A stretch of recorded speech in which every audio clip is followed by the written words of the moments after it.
Kalau bagi kat PH ni di Terengganu lemah sangat. Dia mungkin tak boleh kalahkan BN. Kita nak kalahkan BN je. PAS pun PAS lah, walaupun saya tak adalah sokong PAS sangat. Itu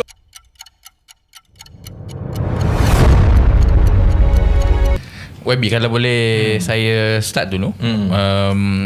Yalah, kita tengok bersama ni baru 30 hari waktu pengumuman tak sampai. Masa pengumuman PRN Johor tu, saya ingat PRN Johor tu diumumkan bubar akhir Mei. Betul. 1 Jun kan, 1 Jun. Masa 1 Jun tu bersama baru lebih kurang 2 minggu. 2 minggu. 17 Mei lebih kurang 2 minggu kan. Parti 2 minggu tapi gatal-gatal nak masuk PRN Johor. Kenapa Webi? Sedap kau hentam aku kan. Nanti penonton marah. Yalah, of course kita bila buat keputusan tu kan, kita ada matlamat tertentu kan. So masa kami buat keputusan untuk masuk PRN Johor tu, dia bukan semata-mata pakai redah lah. Sebab sebenarnya kita dah memang meneliti sentimen pengundi tu dah dekat setahun. Dan pengundi Johor ni memang swing voters. Selepas 2018, pengundi Johor antara swing voters paling cepat berubah di Semenanjung. Sebab itu kalau tengok kepada 2022 kan, daripada keputusan PRN negeri kepada parlimen, dia boleh swing 180 darjah. Jadi memang profil pengundi Johor ialah swing voters, majority kan. Dan kita pun dah buat pre-polling sebelum itu,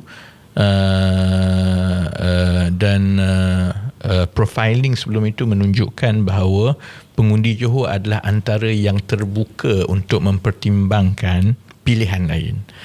Jadi kalau kita dah tahu profiling pengundi itu begitu, dan dia banyak upside kalau bersama masuk, walaupun risiko 2 minggu itu besar kan, kerana kita ada beberapa cabaran besar. Satu cabaran besar ialah jentera.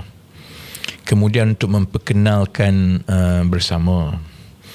Kemudian juga soal untuk kita membuktikan bahawa cara yang cuba dibawa oleh bersama ini ialah cara yang lebih bersih dan telus dalam politik berbanding parti-parti lain.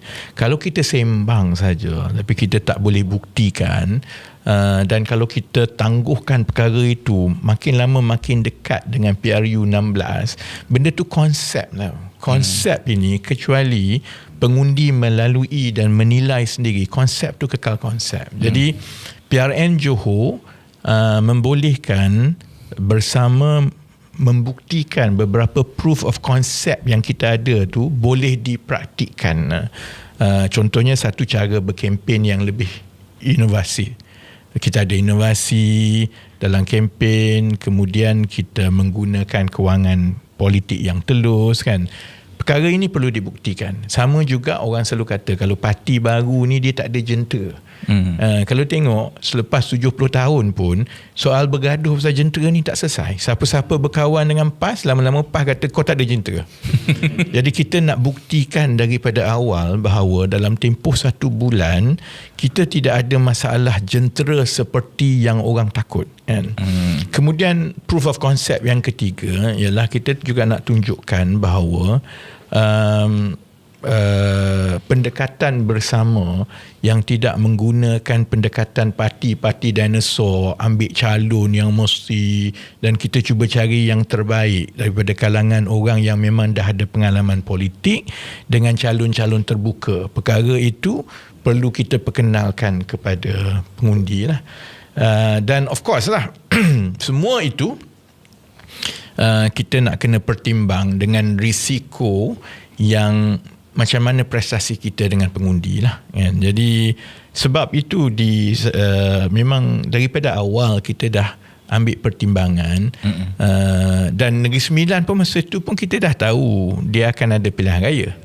Kan, jadi kita tahu kita akan berdepan dengan 3 pilihan raya dalam tempoh 3-4 bulan ni kan. Johor, kemudian masa itu Negeri Sembilan tak umum lagi, tapi you kind of know besar kemungkinan Negeri Sembilan berlaku bersama dengan Melaka Oktober kan.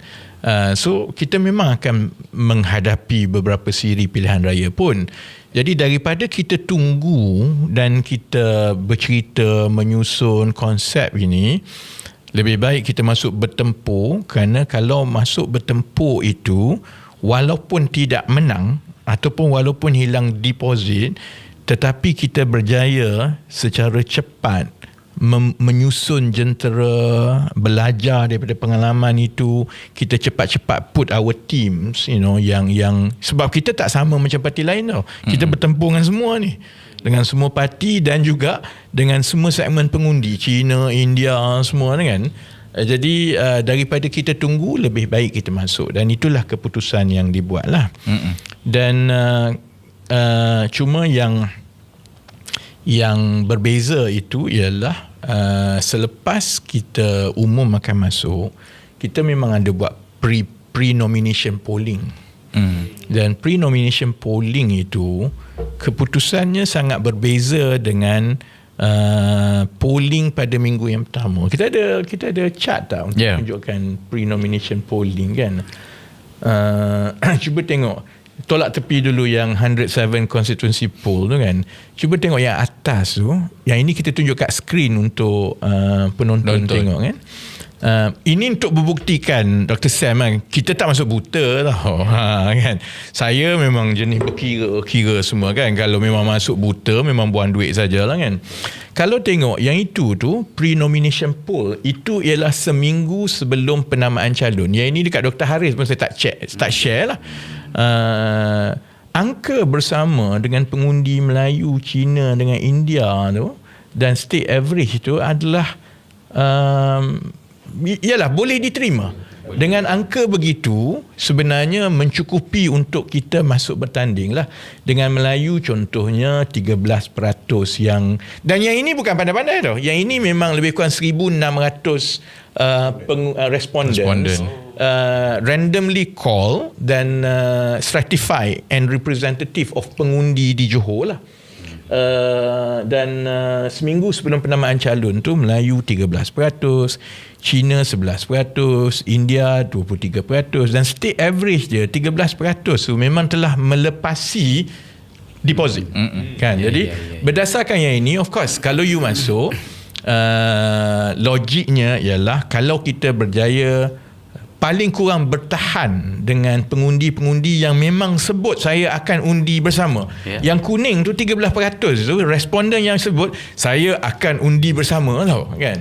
Dan maksudnya kita akan kekal deposit, dan bergantung kepada kempen kita boleh convertkan yang unsure tu, yang atas pagar tu. Kalau kita boleh dapat 3-4% lagi, sebenarnya it would have been a good result lah. Tetapi selepas minggu tu, memang yang ini memang disiplin saya lah. Saya menguruskan kempen daripada dulu. Selepas penamaan calon, bila kita mula masuk kempen cuba tengok angka itu crash tau. Dan dia bukan saja terkesan bukan saja bersama. Semua parti lain terkesan kecuali UMNO dengan DAP saja. Cuba tengok ya. Untuk yang Melayu, undi Melayu daripada 13% sebelum penamaan calon, dia jatuh kepada 6%. Half hilang. Undi Cina pun lebih kurang sama, 11% kepada 4%. Undi India saja yang kekal kan. Dan kalau tengok pola pengundi Cina dengan Melayu tu, kita dah boleh nampak dah, dia dah jadi racialized. Dia dah polarized. Pengundi Melayu yang sebelum penamaan calon tu berfikir-fikir untuk undi orang lain, masuk saja kempen, dia dah buat keputusan ini untuk undi UMNO. So pengundi Melayu dia swing pada UMNO. Sebab tu tengok 37% naik 44%, dan saya rasa keputusan akhir tu UMNO dapat sampai 70% undi Melayu. Lebih.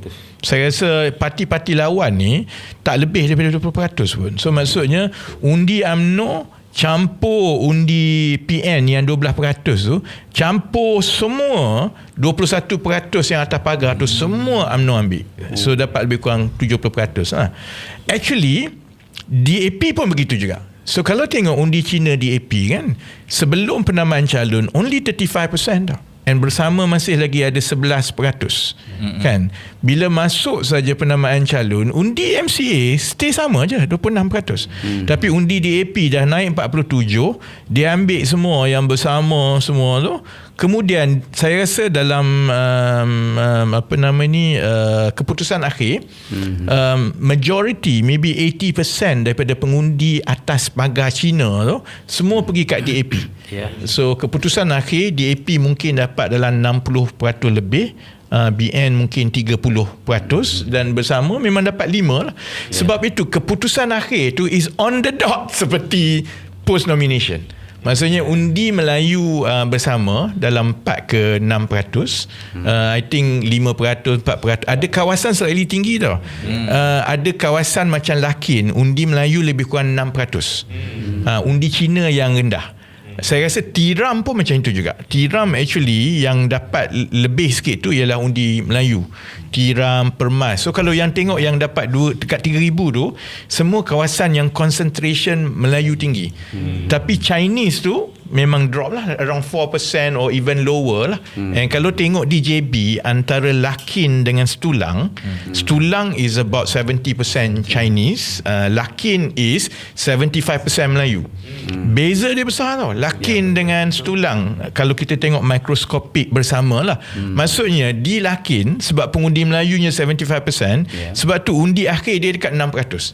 Tapi di Setulang sebab 70% itu ialah pengundi Cina, undi akhir bersama di Setulang is only 3.5%. So dia mengesahkan bahawa the final number tu lebih kurang macam itulah, which is Melayu 6% kepada bersama, Chinese maybe 4% or lower, sebab dia swing kepada racialized campaign yang ada lah. So kalau tanya saya kenapa? Sebelum kita masuk kenapa, tanya diorang dululah. Kan? Kalau tidak habislah, kita balik lepas ni kan. Sebelum tanya saya, if we go back lah kepada keputusan asal untuk bertanding lah kan. Kalau ada 5 matlamat, saya rasa kita dapat 4. So kalau tidak kerana kita masuk bertanding di PRN Johor, kita tak kenal lah semua ni. Kita tak boleh nampak masing-masing siapa yang tidur atas bumbung, siapa yang, dan saya rasa kita tak yakin bahawa sebuah parti baru ni boleh mewujudkan jentera dengan sebegitu cepat. Mungkin lepas ini DSA, Dr. Haris, Dr. Sam, Ubat boleh bagi pandangan lah. Tapi di peringkat saya kan, dan saya memang mengikuti rapat maklum balas di social media yang orang bagi semua kan, ada satu benda yang saya bagi saya satu kejayaan, iaitu kita tak banyak dengar orang komplain pasal bersama tak ada jentera. We hardly hear it tau, bersama tak ada jentera. Kalau tidak kan, kalau masuk pilihan raya ni semua orang bergaduh. Masa saya fikir RPH dulu, semua orang bergaduh, oh yang itu tak ada jentera, ini tak ada jentera. This time around saya tak dengar tau orang komplain yang bersama tak ada jentera. So maksudnya dalam tempoh 2 minggu kita telah membuktikan, dalam 2 minggu saja we can put quite respected jentera lah. Sebab itu saya pun tak dengar banyak sangat orang komplain tak ada bendera. Bendera ke apa hilang ke semua. Kempen pun sama lah, kalau ikut ceramah kita lagi jauh ke depan berbanding dengan parti-parti lain kan. So soal jentera, saya rasa itu satu matlamat yang permulaan yang baik. Soal perkenalkan bersama contohnya kan,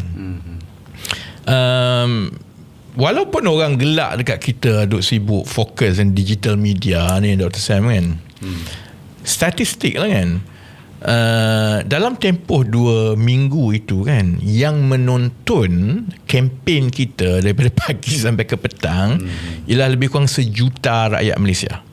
Yang itu di channel saya saja tau. Tak campur DSA lagi, tak campur Facebook Dr. Sam lagi, tak campur ubat punya lagi kan. On my YouTube saja, itu tak campur platform lain, is 1 juta.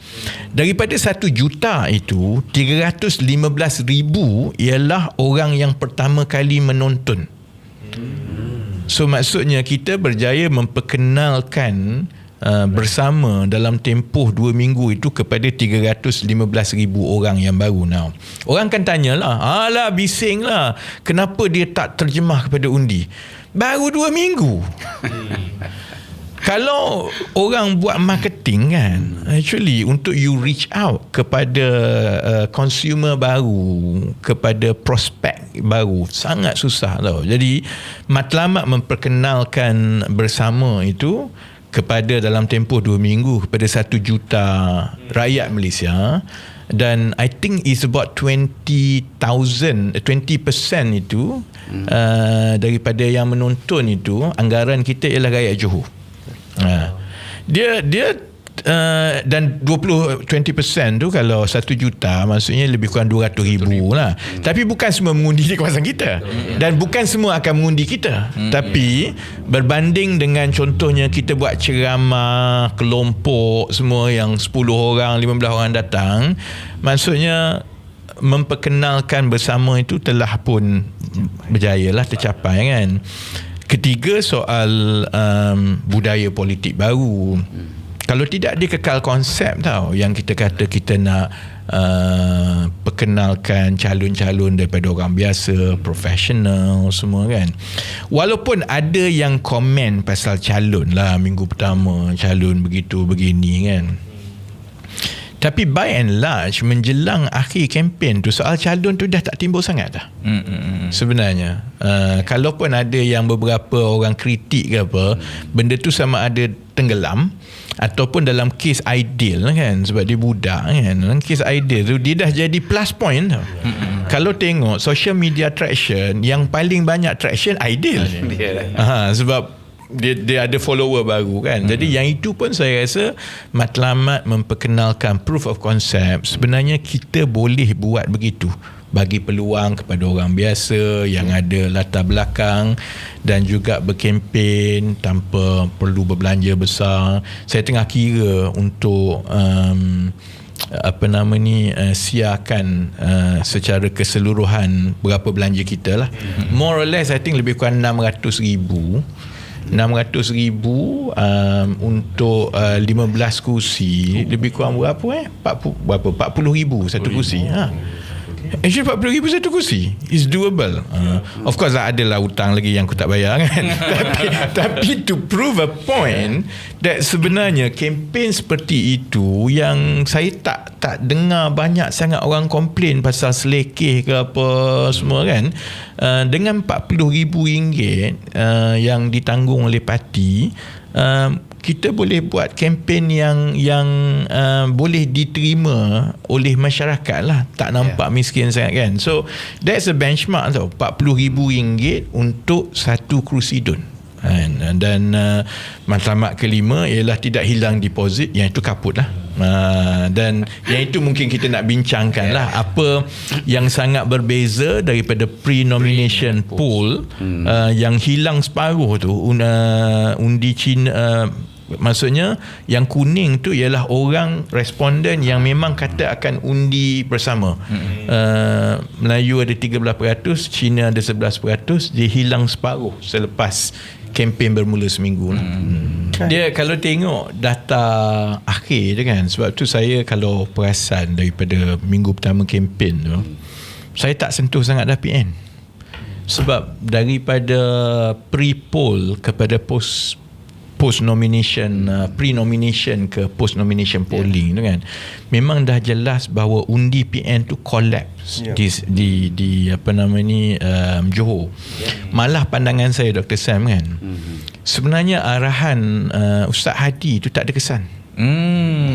Kerana bila masuk tu pun, kalau tengoknya memang PN tu dia tak jauh beza sangat dah daripada bersama tau. Dan sebab itu juga PN lagi banyak hilang deposit daripada bersama.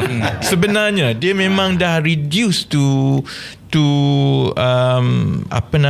quite insignificant di Johor, atas sebab-sebab yang nanti saya ingat kita boleh bincang dengan lebih panjang lah kan.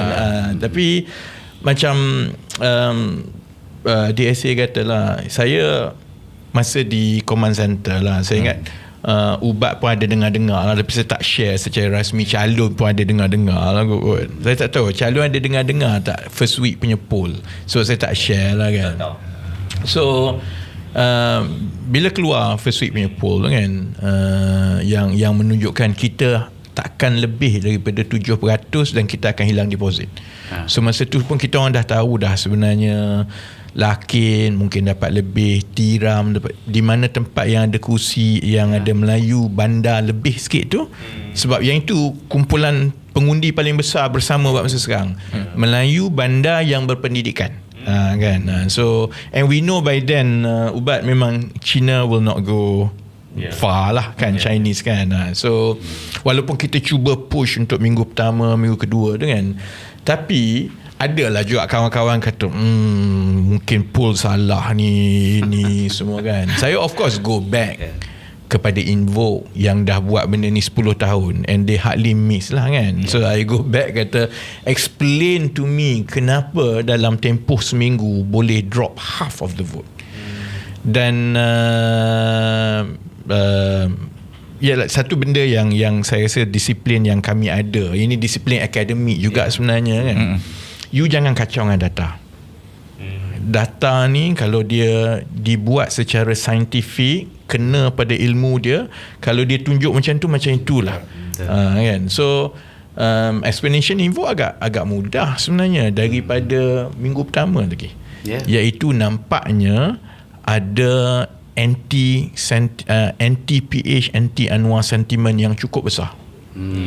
Maksudnya pengundi sebelum penamaan calon tu, dia polite dengan kita. Dia terbuka, dia kata tak apa, okey. Yang itu juga yang kita nampak masa kita berkempen. Sebab tu tak ada orang kasar dengan kita. Tapi dia sebenarnya dah buat keputusan dalam hati. Dia tidak memusuhi bersama. Dia sebenarnya tak adalah benci ke apa. Tak banyak yang hostile yang kata korang ni pengacau ke apa, tak ada. Tapi sebenarnya dia dah buat keputusan untuk hukum PH. Yang itu apa nama ni, penerangan yang Invoke berikan lah bila kita orang dalam minggu pertama tu duk bergaduh, duk tanya how do you explain daripada last week kita punya undi Melayu 13 boleh jatuh ke 6%. Benda kempen belum bermula sangat lagi pun. So Invoke kata pengalaman mereka 10 tahun buat benda tu, maksudnya pengundi dah buat keputusan. Benda yang sama more or less you nampak dulu masa sentimen anti Najib ke arah 2018. Sebab itu bila kita jumpa pengundi Cina, pengundi Melayu, dia okey. But you can tell bila dia tidak begitu bersemangat semua tu, maksudnya dalam hati tu dia dah buat keputusan. I cannot be with you today because saya sebenarnya dah ada keputusan yang lain kan. So kita memang masuk perfect storm. Perfect storm yang mana pengundi Johor, dan sudah tentulah ini soal duit. Ada orang kata sebenarnya pelaburan itu telah dibuat setahun lebih awal lagi dah pun. kan semua kan. Jadi kita masuk perfect storm, dan perfect storm itu ialah pengundi-pengundi Johor swing untuk menghantar isyarat untuk menghukum PH dan Anwar Ibrahim. Dan parti yang boleh menzahirkan isyarat itu ialah UMNO dan BN lah, bukannya bersama. Dia macam saya nak pukul orang, tapi saya suka YB, tapi YB tak boleh pukul orang, jadi saya terpaksa pilih orang lain yang ada kemahiran memukul orang, pukul orang tu. Dia macam kita sebut tadi kan, macam sebab kami melalui proses ini tahun 2018 di Terengganu, especially di Terengganu kan. So di Terengganu masa itu polling number ialah, seingat saya, UMNO dalam 38%, PAS dalam 32%. Kemudian PH masa itu dalam 12% lah. So all in all lebih kurang 70% lebih, ada 20% lebih pengundi atas pagar yang dia tak expressly sebut dia akan undi siapa-siapa kan. So kita modelkan behaviour pengundi atas pagar lah. Jadi pengundi atas pagar di Pantai Barat, kerana masa itu mesejnya ialah anti-Najib. Memang satu-satu perkara yang drive emotion pengundi masa itu ialah untuk menjatuhkan Najib kan. So di Pantai Barat, pengundi atas pagar ni semua swing pada PH. Kecuali yang sangat berbeza behaviour pengundi atas pagar ni ialah di Terengganu. Di Kelantan sebab memang PAS leading bukan BN. So di Terengganu ni dia unik. 2018 BN di depan, PAS di belakang, tapi PH jauh di belakang kan. Jadi pengundi atas pagar di Terengganu dia tak bagi kepada PH macam di Pantai Barat tau, dia bagi kepada PAS.